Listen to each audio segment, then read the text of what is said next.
अल्लाह तौफीक देवे असां हज उमरे ते जाइए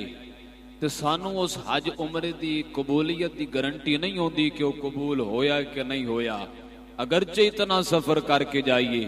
लेकिन असां सलाम पेश करने मुहम्मद मुस्तफा दे दरबार नू कि जिस अपनी जुबाने अतहर दे विचों एक कलिमात इरशाद फरमाए कि लोगो सुन लो,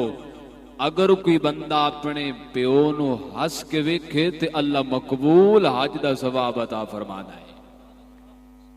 एक पासे असी हजारां रुपया ला के गए हैं तो सानू गारंटी नहीं है, दूसरी तरफ सानू मकबूलियत और सानू सनद दी जा रही है कि तुहाडा हज वाकई ही कबूल है। अगर तुसी मां प्यो नू हस के वेखो ते फिर इस हज की मकबूलियत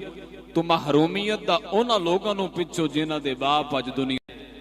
अल्लाह तौफीक देवे असां हज उमरे ते जाइए